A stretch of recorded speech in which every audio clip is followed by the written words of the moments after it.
Welcome to the Energy Capital Podcast. I'm your host, Doug Lewin. During Winter Storm Uri, electric demand spiked to record levels.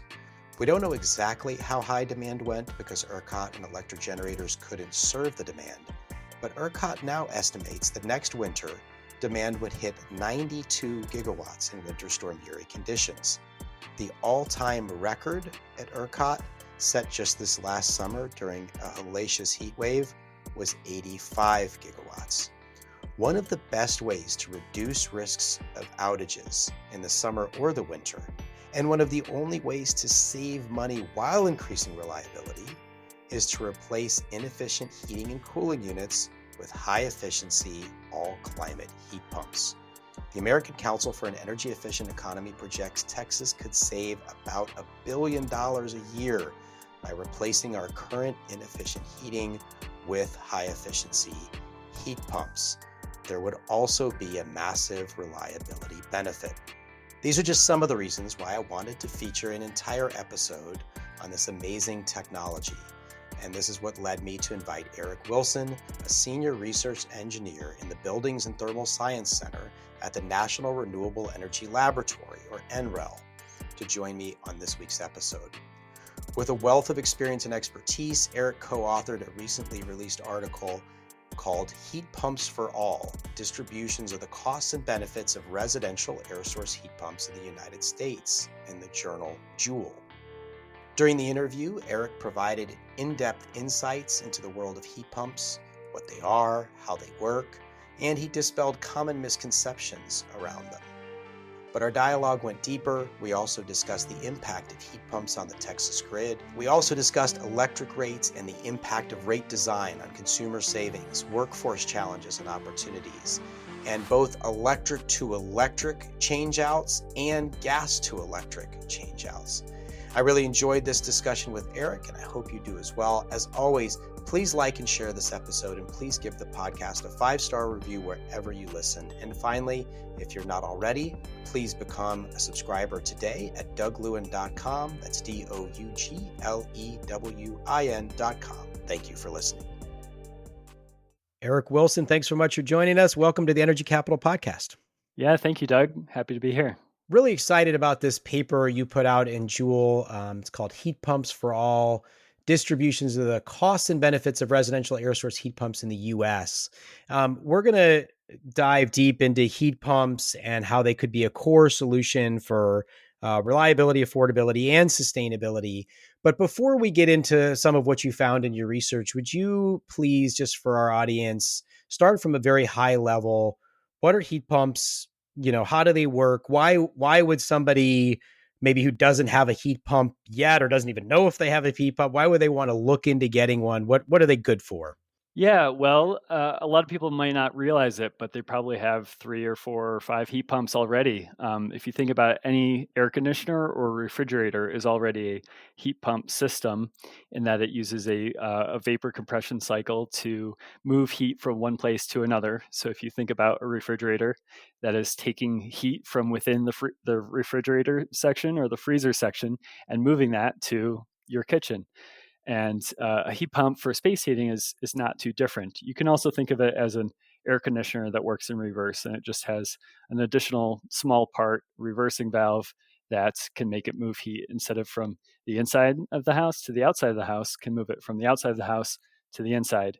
Even if it's really cold outside, there's been a lot of technology breakthroughs in recent years about and is making heat pumps that perform in cold climates better and better at performing down to low outdoor temperatures. Yeah, I think this is one of the most confusing things for people as they hear the word heat pump, and they will often get confused, maybe think it's only for heating. But actually, if you were to install a heat pump at your home, you can use it for both heating and cooling, right? So people that may have a furnace and an air conditioner could actually replace the 2 different pieces of equipment with just one. Is that correct? That's right. Yeah, it's 2-in-1. Some people call them two-way ACs, just because, they do provide both of those functions.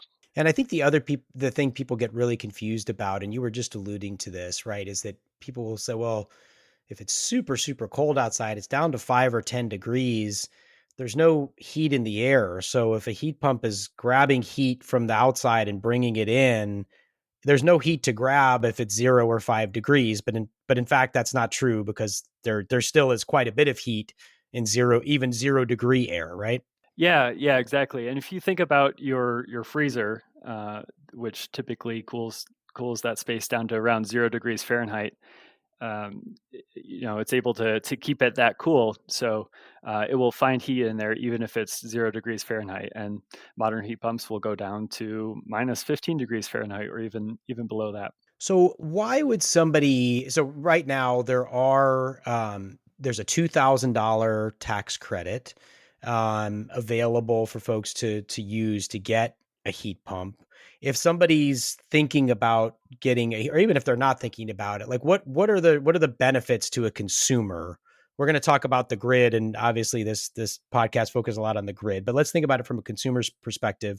Why would somebody? What are the benefits they could expect if they were to change to a heat pump system? Yeah, there's a variety of different benefits, and one of the things that get at in my paper is those benefits can vary a lot depending on where you are in the country and what your house or building looks like. But one of the big benefits that people focus on is saving money on their energy bills. And whether they're using a more expensive heating fuel like fuel oil or propane, or using electric resistance to heat, as I know is fairly common in Texas. Those are all fairly expensive ways of providing space heating, and a heat pump can provide a lot of cost savings and money back in people's wallets by just being a lot more efficient at how they provide heating and cooling to a space. Another reason people might be interested in heat pumps is just from the climate benefits. So one of the findings from my paper is that no matter where you are in the country, and kind of looking across a range of different scenarios about what the future electric grid might look like, heat pumps will reduce carbon emissions over their lifetime. And it can be pretty substantial, anywhere from 4 to 6 times as much greenhouse gas emissions than other improvements like eating vegan food for a year, or foregoing a flight to Europe, or not driving a car for a whole year. It's kind of 4 to 6 tons per person or per household, compared to only 1 ton for those other situations. So Wow. that's quite a bit of climate benefits as well. One of the most significant things you can do in terms of your, what you spend money on, the big household purchases, is replacing a fossil heating system with a heat pump. And there are other kind of non-energy benefits as well. A lot of people like heat pumps because they can provide more consistent and comfortable heating and cooling to a space. A lot of the modern heat pumps, they're variable speed. So instead of kind of dumping a bunch of heat and then turning off, or dumping a bunch of cooling and then turning off, which allows some rooms to get hot and other rooms to get too cold, they can run at kind of a steady, lower speed, and provide a lot more mixing for homes that have duct systems, kind of a slow mixing or trickle of air throughout the ducts, and then they can ramp up when they need to provide more heating or cooling. But they can provide a lot of comfort benefits, and a lot of people also like that because they can be filtering the air constantly at a really low volume and not use a lot of electricity to do that filtering. So you're taking a lot of potential pollutants, particulate matter out of the air by running that fan and filtering the air at a low speed continuously. So cost, emissions benefits, comfort, increased comfort, and indoor air quality benefits all can accrue from heat pump. Let's also then talk about some of the benefits that are there on the grid side as well. So you mentioned resistance heat. This is something that's being talked a lot about in Texas now, as I know is not lost on you, and certainly not on our audience. Obviously, Winter Storm Uri, a little over 3 years ago, was a very traumatic thing for Texas, where we had multiple days of outages. when there were many reasons why those outages happened, including lack of winterization of the gas supply system, lack of winterization of power plants. But one of the headline items as well was really, really high demand, which was mostly fueled by inefficient heat in poorly insulated homes. And so one of the things I love about the paper that you wrote is that you actually run these different sensitivity analyses of different kinds of heat pumps, different levels of efficiency, but also with or without insulation upgrades. And this is where I hope the state of Texas is kind of moving towards, and the utilities that administer the programs are moving towards, is having a little bit of an integrated approach to looking at heat pumps and insulation. But let's just talk for a minute just about the grid impacts of inefficient heat in poorly insulated homes. What kinds of problems does that cause for a grid, and what's kind of the scale of some of those problems, if you can just talk through that a little bit? Yeah, definitely. So, as you're alluding to, it depends a lot on what the existing heating systems are like in a given area. In Texas, where there is a substantial amount of electric resistance heating, replacing that electric resistance heating with heat pumps can reduce the winter peak demand on the grid there. And that would be true of other places where there's a lot of resistance heating used, like in the, across the Southeast US and in the Pacific Northwest as well, where electric resistance heating is common. And in other places where there isn't as much electric resistance heating, then switching to use electricity for heating can increase that winter peak. And there are a number of ISO and RTO organizations that are now doing load forecasting to look at different future scenarios and try to look at load growth and growth in winter peak due to deployment of heat pumps. Actually, I believe ISO New England and New York ISO are both now using the results from the Restock tool to inform their load forecasting to account for uptake of heat pumps. So I think what a lot of people are finding is that there's a lot of headroom in the existing grid systems because so much of the country is currently summer peaking because of residential air conditioning primarily. And it will be some years before you see the effect of heat pumps and electrifying heating cause a winter peak that exceeds the summer peak. Now, that's going to be different depending on where you go. And some areas will probably hit that sooner rather than others.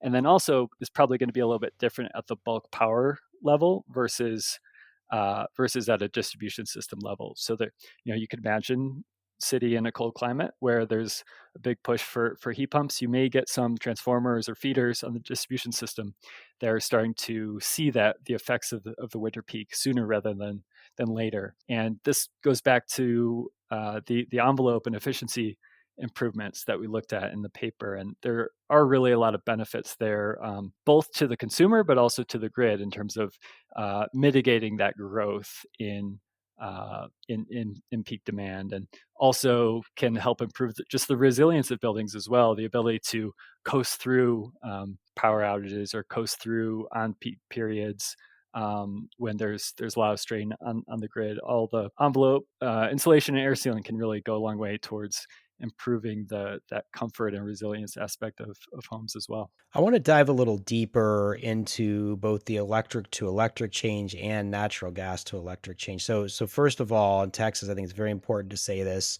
We are 60% of homes that are all electric heat.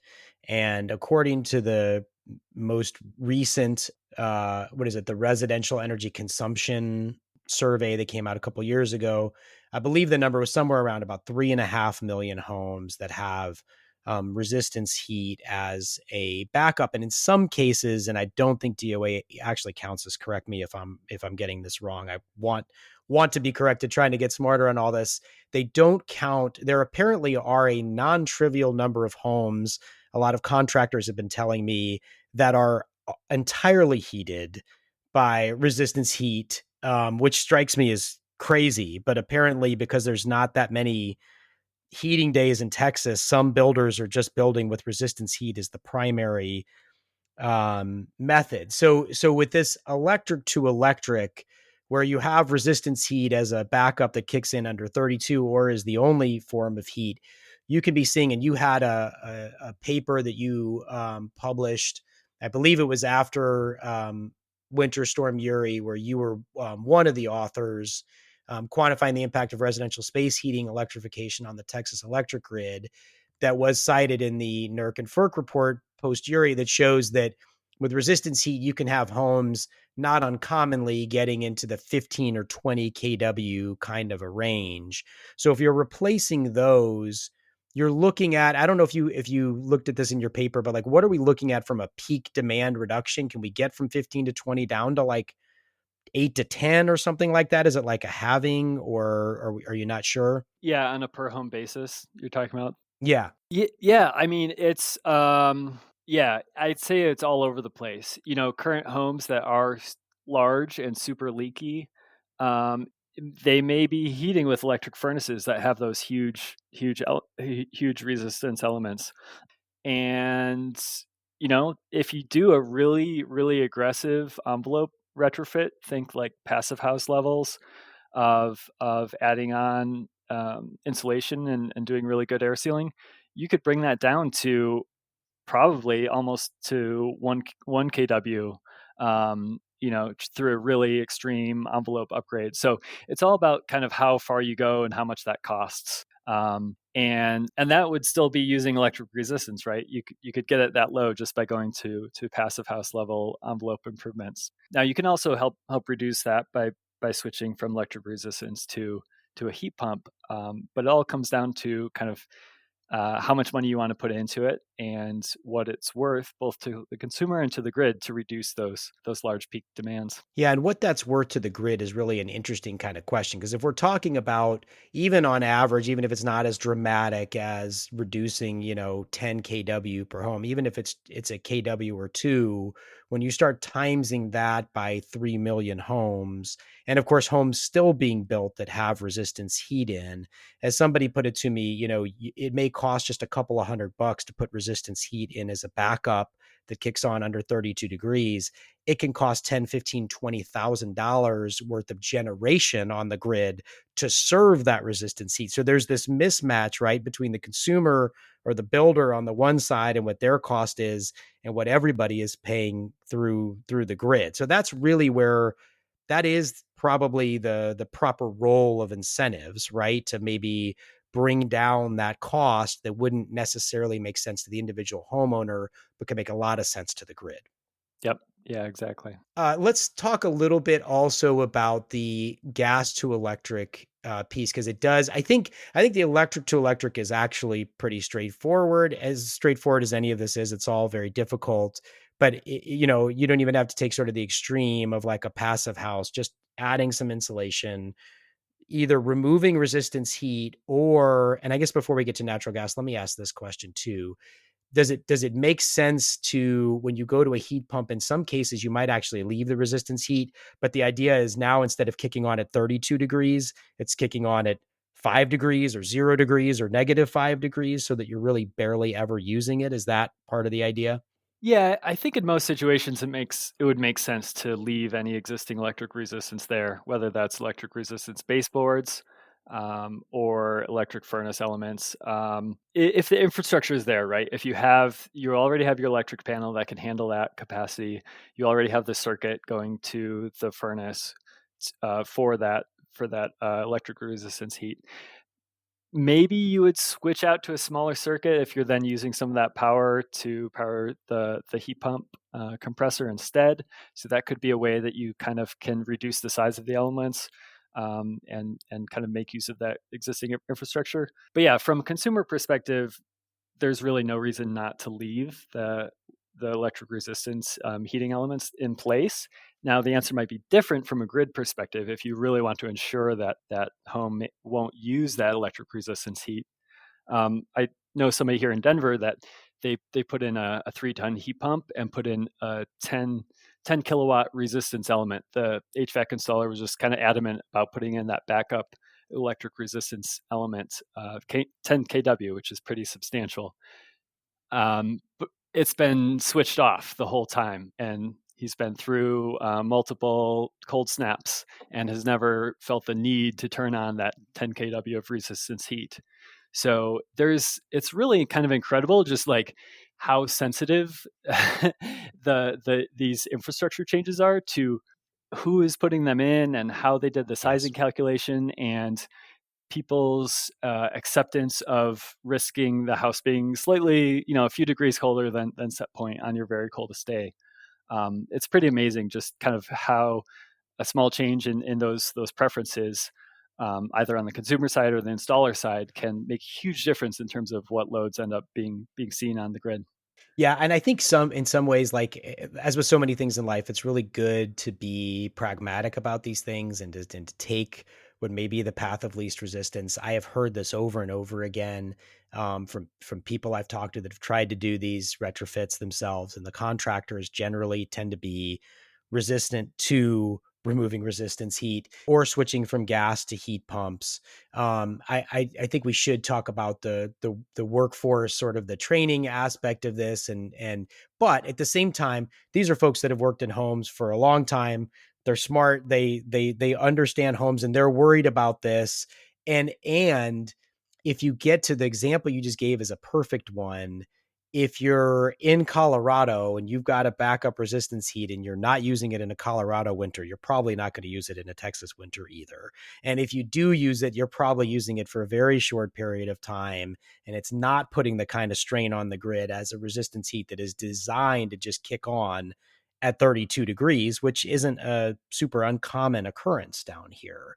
So Right. I think there's something to be said for kind of taking a middle way. I used to say, Eric, when I was having these discussions a year or two ago, and I didn't really understand at all. I don't think many people did, the problem that resistance heat was that caused during Uri until afterwards. And when I started to get smart on that and learn about it, I started saying we need to get rid of resistance heat. I've kind of changed that. I don't think it's actually we need to get rid of it. We just need to reduce its use and our reliance on it a lot to take that strain off the grid. Is that how you think of it as well? Yeah, I would definitely agree with that. I think it definitely has its place. I don't think it's completely evil or anything. I think there are some situations where it makes sense. Yeah, where electric resistance heat can be a good solution. I could give the example of my own house. Actually, we had a gas boiler, and back in 2015, we replaced it with a ductless heat pump system. And there were a few of the rooms where we didn't want to put in a separate indoor head heat hanging on the wall, and we decided to put in some electric resistance. They're kind of cove heaters. They're mounted up high on the wall, and they provide radiant heat. And that was totally enough just to provide some extra heat to those rooms when it's needed, when the doors are closed. And even though this is an old house, we have pretty good insulation and air sealing and windows, so it does pretty well when it gets cold. And this ended up being a much cheaper solution, was to use the electric resistance cove heaters in a few of the rooms, just so we didn't have to have this big sprawling ductless heat pump system with an indoor head in every room. So I think there can be a place for it. But yeah, I mean, and obviously you have to be concerned with the potential grid impacts, and kind of take the pros and cons with that sort of thing. Yeah, and just a quick like public service announcement here. I have heard this story I have, because I talk about this stuff a lot. Sometimes people call me up and say, I want to get a heat pump. Like, who should I go to? It is hard to find contractors that are like really up on this. And so any HVAC company that's listening, like if you make this part of your thing, there's going to be a lot more people looking to do this. I think there already are more incentives through the tax credit. There's more coming through the Homes and HERA program, through the Inflation Reduction Act. Are you I don't know if this is something you work on, so feel free to just say it's not what I'm into, but like, are you seeing efforts on the workforce side because I mean, it's a different technology. It's different than what people have been installing typically. Yeah, I am seeing efforts there. Both proactively, HVAC installers kind of seeing this opportunity in the market and going for it, I was listening to sports radio the other day, and I heard an ad for HVAC company who was advertising themselves as a home electrification company, and I was just Nice. totally blown away hearing that. Yeah, I think people are still starting to see it as a real opportunity, but there are still a lot of companies out there who kind of have this old notion of what heat pumps are, and bad experiences from the past, which is totally valid. But I think there are some that are also kind of getting smart on it and seeing it as an opportunity. I'll throw a shout out to Nate Adams and his HVAC 2.0 effort to really try to help HVAC installers see this as a great opportunity to make it easier for them to sell things to consumers. And also within government programs, there's one that I just found out about called Energy Skilled, which is a program to help installers. I think HVAC installers is one piece of it. Help them get the recognition of being a quality installer, so that consumers Love that. can more easily find them, and so that the installers can be more profitable and make it easier for them to acquire business. Because I think there's a real issue with the cost of heat pumps being pretty high, because customer acquisition costs can be pretty difficult.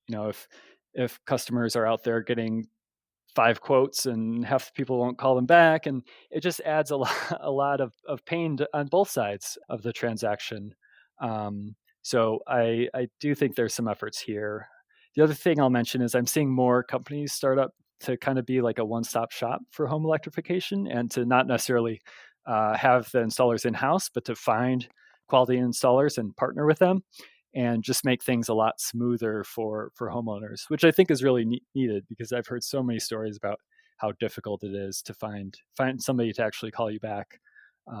But I also say that I think that also varies a lot, because I hear a lot that HVAC installers in rural areas where electric resistance heating is more common, or where propane is more common, they're totally familiar with heat pumps. They've been doing it for years.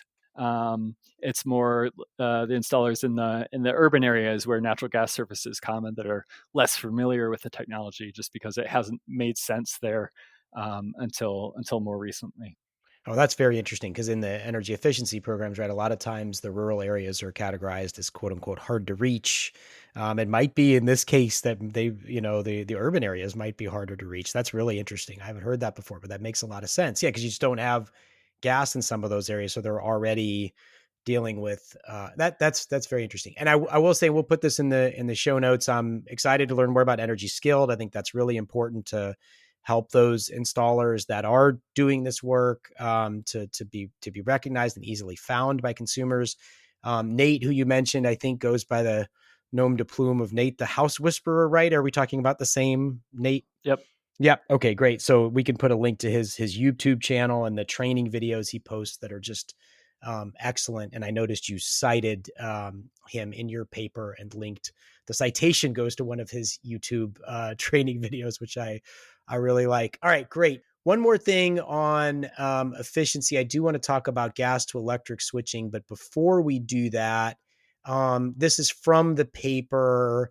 I'm reading from it. For the 48 million homes that currently heat primarily with electricity, fuel oil, or propane, and have central or room window AC, almost all homes have positive bill savings, regardless of heat pump efficiency level, 95 to 100% nationally, and median savings of $300 to $650 per year, depending on efficiency. So at the higher levels, you could see $650 in savings. Of course, there's a bunch of different factors, including the air sealing and things like that. But $300 from a lower efficiency. So basically, in all cases, if you're electric to electric, if you're going to a heat pump, you're going to see savings on your bill, and depending on the amount of resistance heat, we're going to see grid reliability benefits as well. What I want to drill into a little bit on this one, Eric, is that range and that depending on efficiency. So you model sort of the like lowest efficiency heat pumps, the medium ones, and then the very high ones. Can you talk through a little bit the cost differential as you sort of move up that scale. And this is where for the consumer, you have to do some cost benefit, right? And weighing whether or not going to the highest efficiency makes sense, or whether foregoing some of those savings and keeping some resistance heat is, this is one of those classic, like, don't let the perfect be the enemy of the good. If you can afford the perfect, or you have an incentive system set up that reduces that price enough that you can afford it, that's great. But if you can't, that medium one is still probably way better than the system you probably have from an efficiency perspective. Can you kind of talk through the different levels? Yeah, that's right. Yeah, it's really all over the place. Our goal was to really capture a broad, the full spectrum of how heat pump performance may vary. But at the end of the day, we only did three different models, and there's just a huge space in between those. And the NEEP, the Northeast Energy Efficiency Partnerships, they have a list of cold climate heat pumps that has data there on how they perform at different temperatures. And that's a great resource just for trying to understand how heat pumps will perform under different conditions. And it's really amazing looking at that, just how much variety there is in terms of the performance, how much the heat output can be retained down to cold temperatures, as well as how the coefficient of performance changes. It's also kind of just amazing how you might see just in the model number for heat pump, and there's like one or two digits that change, and the performance that's for that system, that combination, can be pretty different, substantially different, just based on one or two digits being different. So anyway, just goes to say that there's a big variety of performance out there, and people talk about heat pumps broadly, but they can mean a lot of different things to different people. And as you were saying, on the low end, we modeled a single stage heat pump that's the minimum efficiency that you can buy according to the Federal Energy Conservation Standards. I believe this is like a SEER 14 in the South. And there's some subtleties about the SEER 1 or SEER 2, but I'll refer to readers to the paper to see the exact specs there. But imagine this is the old school heat pumps that have been used across the southeast and parts of the mid-Atlantic area for decades, and they're just on or off. In a lot of ways, similar to a traditional air conditioner, in that the compressor is on or off. And these really don't have good performance under cold temperatures, and they're the ones that you typically see paired with electric resistance backup when they're below 35 degrees Fahrenheit, or perhaps a dual fuel system that uses a fossil furnace as backup below a temperature like that. And then in the middle, we modeled a medium efficiency heat pump where it was variable speed, and it was not cold climate designated, so it didn't have great cold climate performance. The heating output degrades quite a bit as you go to colder outdoor temperatures, but is still very efficient at the milder temperatures, and very efficient at cooling as well. And has those comfort benefits that we mentioned because it's a variable speed unit.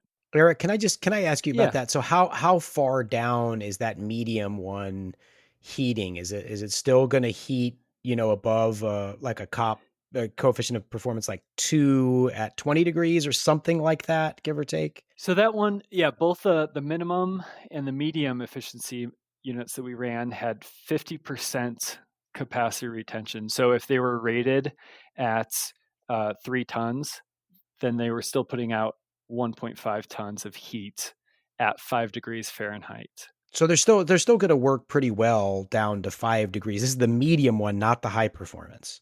Right, you're right. The high performance, yeah, had a higher capacity retention. I guess one thing that's worth pointing out, though, even if the medium, it has that 50% capacity retention rating at 5 degrees Fahrenheit. The way we modeled it is we sized it to meet the full heating load. So if the heating load for a home at 5 degrees Fahrenheit was 3 tons, we would oversize it. We would basically put in a 6-ton system that doesn't exist, but we would put in a 6-ton a heat pump that can deliver 6 tons worth of heating at the rated condition, so that at the design condition, in this case 5 degrees Fahrenheit, it could put out 3 tons to meet the full heating load of the home. We did model it with electric resistance heat, but it didn't get used very, very much. So it's one of the things I think people miss a lot when they look at this capacity retention. And it's very confusing. I wish we could kind of get past this and like, just if we get heat pumps where they have 100% capacity retention, where you basically can think of them as putting out the same amount of heat regardless of the temperature outside, I think that might make things a lot easier to communicate. But we're not really there yet. So does that mean ultimately though it's going to make the cost much higher? Yes. So as a practical matter, these savings that you're saying might actually be higher if somebody used a medium system but didn't make it 6 tons. So again, they might need resistance heat. So that's where, and this will be a process. We don't have to figure this all out today, but that's really where I think, we need to figure out, particularly, again, this is all about Texas, what we're talking about here. And it's, extremely rare that you get down below 10 degrees. That's where Uri, the average statewide temperature was like 6. But during the last 2 winter snaps, which were pretty serious ones, Heather and Elliot, we're talking like 15. So that's where like I think and this is so important for the utilities, whether they be Austin Energy and CPS Energy, the municipals that design their own programs, or the state-wide programs through Encore and Centerpoint, that the incentive, and I hope the audience realizes like why I'm spending so much time on this, because where you set that incentive for what kind of heat pump system, if you really go to the perfect, you may need to do that. This is an empirical matter. We need to be able to figure this out for the grid benefits. But if you do go that side, you're gonna exclude a lot of folks who just aren't gonna have, even with an incentive, enough upfront money to get it. But if there's somewhere, it's kind of a Goldilocks thing, right? Not the minimum side where you're putting tons of resistance heat and really stressing the grid, not necessarily like the Rolls-Royce edition, which I hope people will put in their homes if they can afford it, but isn't practical for a lot of people. There is kind of a in-between Goldilocks kind of system that lowers people's bills, increases their comfort, gives all those benefits we talked about, and reduces the stress on the grid in the wintertime. And that's what we're looking for here, right? Yeah, definitely. And I should say, the medium efficiency unit that we modeled was just one example of different definitions of quote unquote medium efficiency. You could find a system that has great cold climate performance, is not the top of the top in terms of overall efficiency level, and maybe more affordable than the top of the line efficiency units, but is maybe the sweet spot where it has good cold climate performance, and the overall annual performance is not quite as good, but is perfect for some of those in between situations that you were describing. Okay. And go ahead and finish though. The high efficiency one, what did you model for that? Yeah. So think of this is like the top 1% of units that are out there. We just kind of want to max out the performance levels. So this is a fully variable speed. It has the capacity retention we modeled was 85% of the rated capacity at 5 degrees Fahrenheit. There are ones that are out there that are 100%. So you can get better from that regard, but it kind of doesn't matter when it comes down to the sizing, because we sized it to meet the full heating load in all situations anyway. It was a 24 SEER using the SEER 1 metric, and 13 HSPF using the HSPF 1 metric.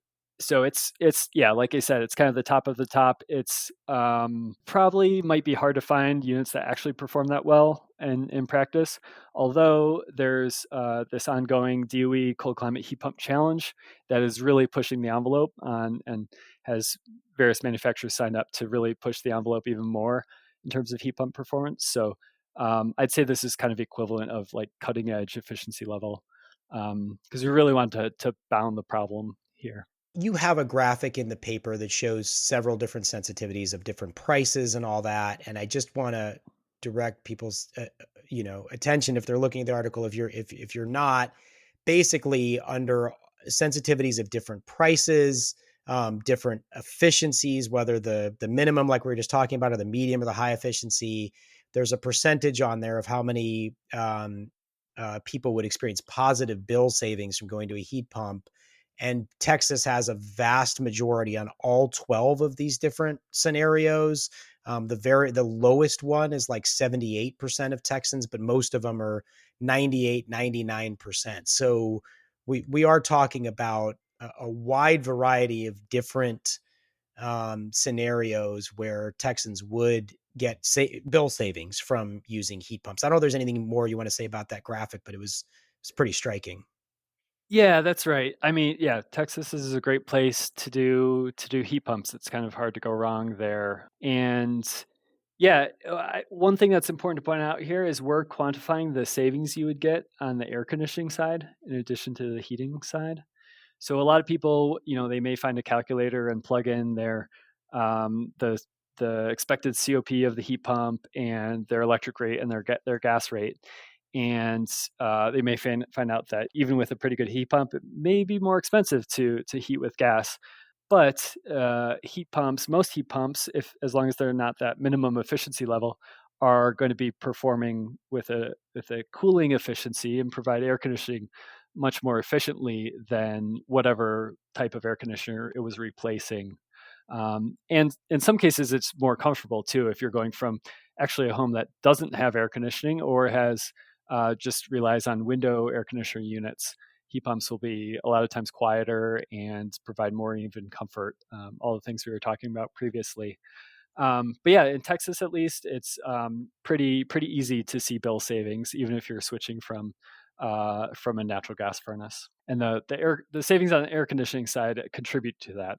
Sure. No, that is, yeah, obviously in Texas, if we're talking about year-round bill savings, we've got to obviously the winter is particularly important from a grid perspective, but from a bill perspective to the consumer, it's going to be much more obviously driven by the summertime when we have what is now, I guess, a 6 to 8 month summer in Texas, endless summer, not in the positive sense. Yeah, I guess one other note here on this figure and looking at bill savings. So obviously we were doing a national level analysis of all the 48 contiguous U.S. states, and we weren't able to model the exact electricity rates for every single utility. We were using state average rates. We did split out the fixed costs that you pay regardless of how much electricity you use or how much gas you use. So we split that part out, but we were using state average rates. So in some states that have a lot of variety in what the rates are, then we could be kind of smoothing over some differences you would be seeing in those states. So it's always good to kind of consider your own local utility rates when deciding on this sort of thing. And we did look at those multiple sensitivity scenarios. Our main case was using rates from the winter of 2021 and 2022. That was kind of around the time when we did the analysis and what was available there. We looked at sensitivity of the rates for all fuels, electricity, fossil gas, fuel oil, and propane, if they would return to 2019 prices, as well as looking at what EIA was then predicting in the short-term energy outlook for winter of 22-23, which has come and gone. But the main point is we looked across at different rate scenarios. Not all of them were, what ended up happening. But okay, yeah, across all those scenarios, you did see savings for a vast majority of Texans. So now, the other thing, and you did talk about this in the paper, that you didn't get into modeling the price of this, but I think this is very important. And I actually had a discussion with Pablo Vegas, the ERCOT CEO, about this, that there's a little bit of kind of a virtuous cycle between efficiency and demand response, that they kind of go together. So you mentioned early on, Eric, that there's these air quality benefits because the heat pump stays on even kind of at a low level circulating air. And that's because it has this what I've heard compared to like continuously variable transmission on a car, where it can move up and down at infinite speeds instead of like most HVAC units that have 2 speeds, on or off, and that's it. And that means that they are then very they have a high potential to participate in demand response programs where consumers could potentially maximize even more savings by signing up for demand response, then add in that piece of the air sealing and insulation where the house would stay comfortable even when that heat pump, instead of running at 80 or 90%, maybe it does some pre-cooling on a day where in Texas we have so much solar power now, right? So 2, 3, 4 in the afternoon, it's blazing hot. You could actually use more, pre-cool your home. And then as the sun going down, the grid is getting tight, prices are high. Your heat pump is running now at 20 or 30%, but you're still feeling cool because you've kept that cold air inside. So I know you didn't really look at that in the paper, but clearly there's potential there for homeowners to maybe, or business owners, whatever, apartment, whatever they might be, for consumers to actually add to the savings from demand response programs. Yeah, definitely. I think there's a lot of potential there, and you're seeing a lot of interest in people talking about virtual power plants and things like that. I do think you really need to make sure that consumers see the benefits and see the payments from those programs so that they actually participate. And I think ideally, right, the consumer doesn't even have to think about it and they don't even notice what's happening. It's kind of all happening on in the background. They're still happy and comfortable, don't even notice. Maybe there's some preheating or pre-cooling that's happening. Um, but they're able to provide the service to the grid and get paid for it without even noticing or being being affected by it. And one interesting thing, I don't know if you've seen this, but in the UK, there's a company, Octopus Energy, that They're in Texas too, actually. They have a retailer in Texas. Yep. Mm-hmm. oh yeah, starting to give away heat pumps. I believe with the incentive that is present in the UK, they're basically able to give them away for free and then use them as a grid resource, to help balance the grid and provide this extra resource to the grid.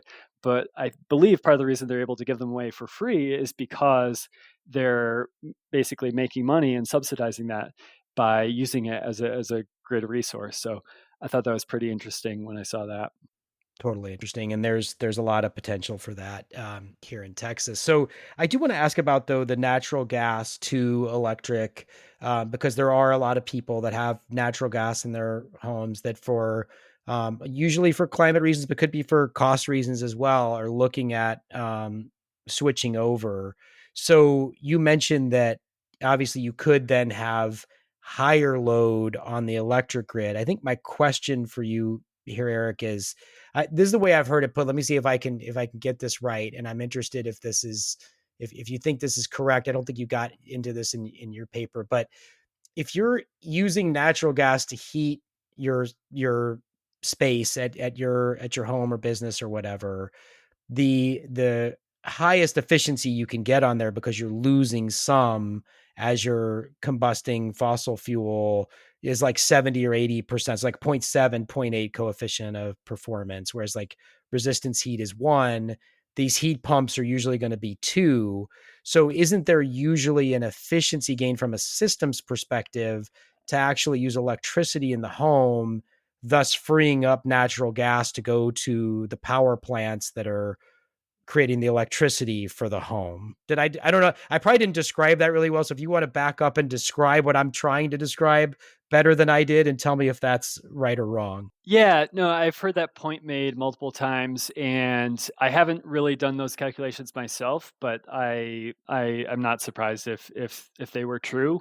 I kind of think about it like why does the energy efficiency, like the efficiency of combustion, like at the end of the day, what I care about is emissions and cost, right? So those are the metrics that I care about. And through this paper, we looked at the net impact on greenhouse gas emissions, switching from different types of heating systems, including switching from gas furnaces or boilers to a heat pump, and accounting for the emissions from meeting that additional load on the grid side, which would be some mix of different generators, right? But it could include some gas generation there. So ultimately, I try to boil it down to what I think actually matters, which is the emissions, and then there's also the cost side, as we've been discussing a bunch. That's why I pay a little bit less attention to like the source energy or primary energy. Yeah, I think I hear you. I think, though, like, there in Texas, as we're thinking about these things, Emissions is important to a lot of people.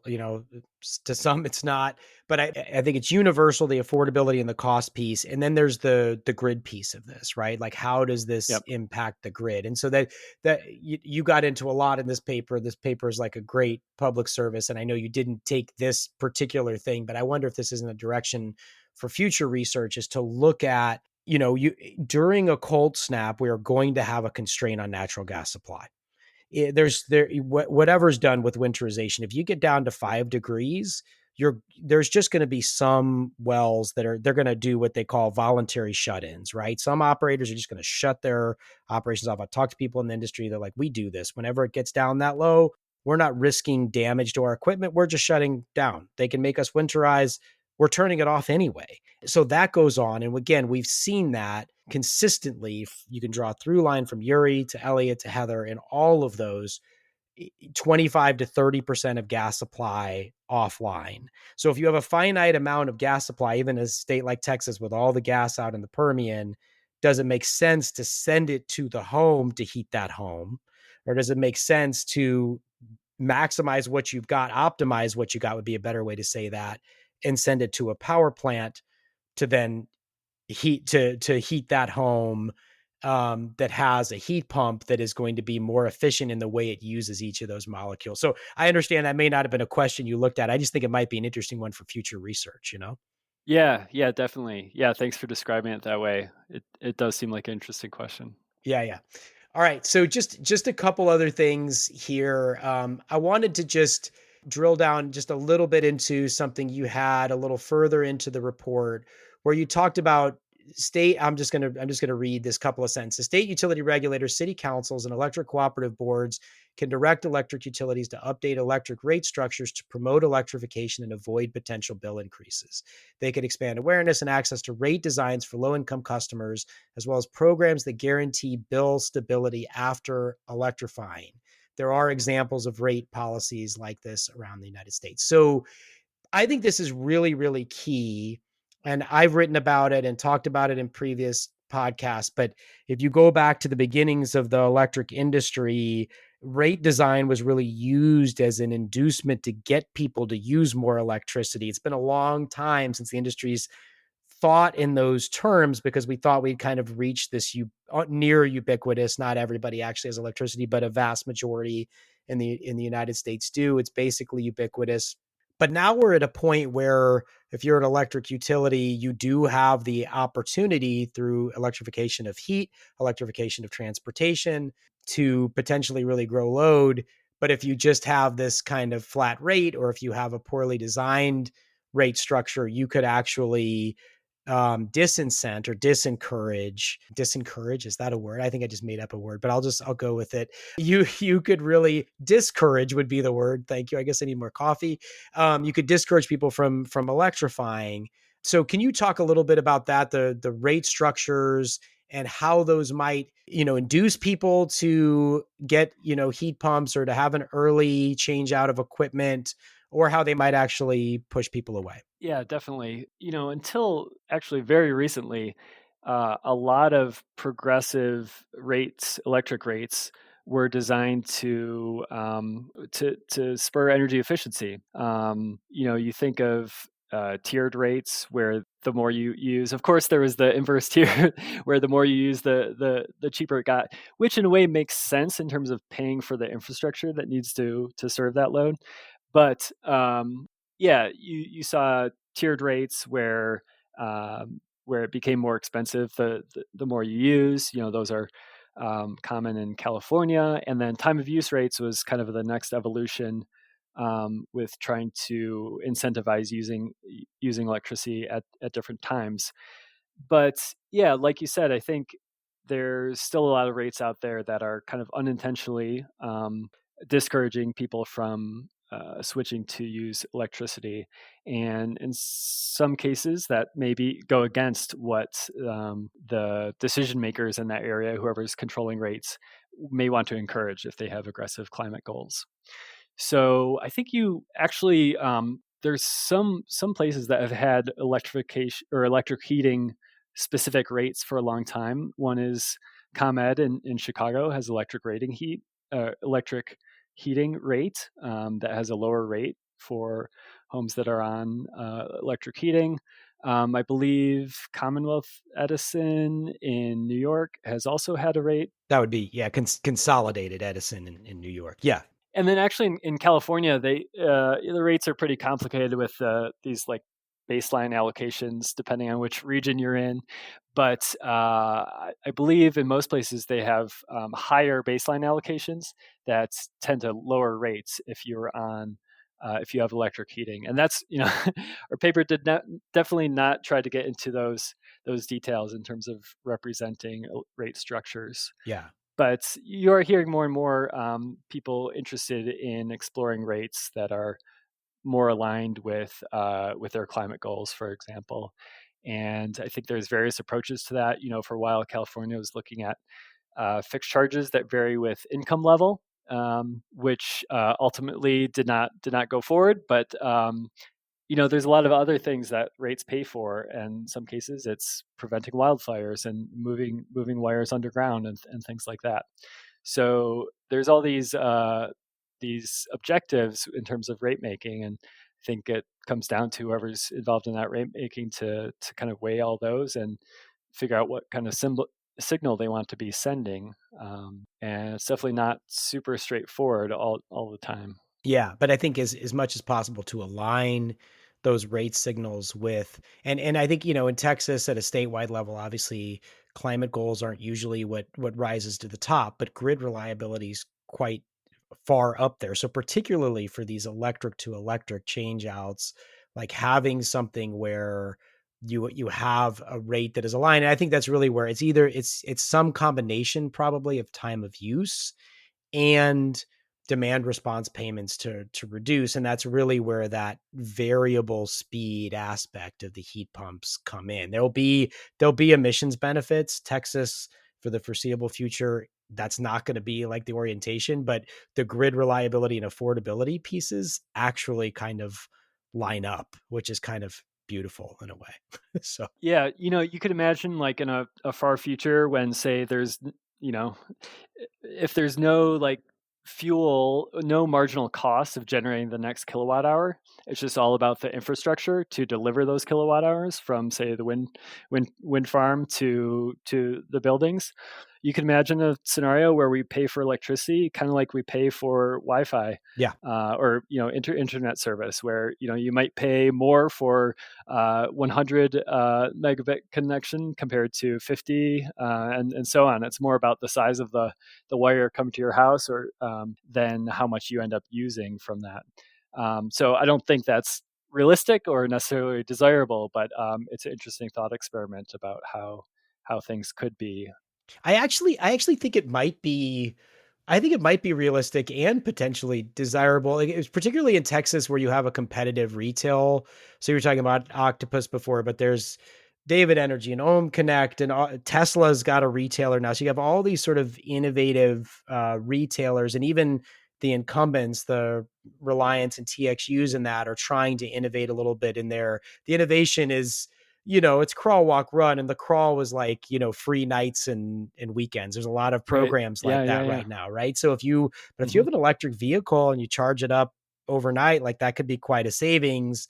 I do think it needs to get more sophisticated than that. And one of those might come to some kind of a flat bill where, in order to have that price certainty and that low cost, then the supplier gets to optimize the use of the equipment inside the house within your accepted parameter, right? That's the key. Yep. Because customers don't want their house to be 82 degrees in the summer. You don't want it to be 58 in the winter, right? So you say how high or low you'll let that go, and your price can vary based on that. And I think a lot of people assume that's not going to be good for low income customers, but actually, even if your parameters are pretty tight and you don't want it to be hot or cold in your house in the various seasons, you actually still, within that band, there's quite a bit that the supplier can do, and that you could actually reduce your bill, not only from the energy efficiency of the heat pump, but from the demand response capability that's there throughout the year. I think we might see that. Definitely. And if it happens, I think it might happen in Texas before it happens other Yeah. places. We'll see. Yeah, definitely. We'll see. Hey, Eric, I really appreciate it. Is there anything else you want to share with the audience before we end? I know there's so much in this paper, obviously a lot I didn't ask you about. Anything else you'd like to talk about before we end? Yeah, I guess just something else related to rates and what we were just talking about. I think a lot of people may assume that electrification will increase electricity rates and make it more expensive, which I definitely think can be true. But I think there is a scenario where, especially if you look at electric vehicles, and if they're just adding this kind of relatively flat load, you're taking the amount of revenue that the utility has to collect and spreading it over a lot more kilowatt hour sales.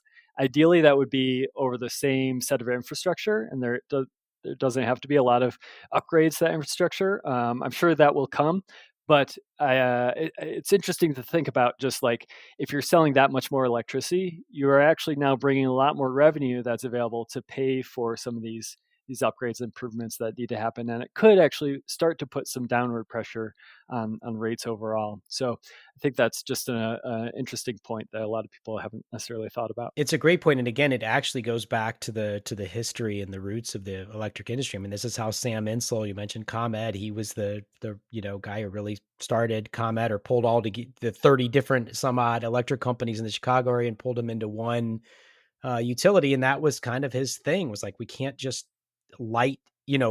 have a whole system built for lights for 2, 3, 4 hours in the evening. It's too expensive. Yeah. So they gave cheap rates to the what they call traction companies, the electric street cars, to factories. And as more and more load came on, it lowered the unit costs. And I think that is possible with electrification. You're right. It's not inevitable. It could go the other way, but it is possible. We'll see a lowering of rates and bills from this in the long run. Yeah, I really love that story about electric streetcars and how it's kind of this byproduct of new electric lighting that was happening. So yeah, I think that's a really great story. Eric, thank you very much for taking the time. This is a great paper. I hope folks will check it out. Any other place you want, where can people find you? I don't know if you have like a social media presence or a website or anything. Where would you direct people if they wanted to know more about your work? Yeah, they could, they could contact me on LinkedIn, or they can also reach out to the ResTalk team at NREL, restalk@nrel.gov. That team has really been carrying forward and doing a lot of great work in this space, that a lot of which doesn't involve me at all. So yeah, definitely check that out. Awesome. Thank you so much, Eric. Appreciate it. Thanks, Doug. Thank you for listening to the Energy Capital Podcast. I hope you enjoyed the episode. If you did, please like, rate, and review wherever you listen to your podcasts. Until next time, have a great day.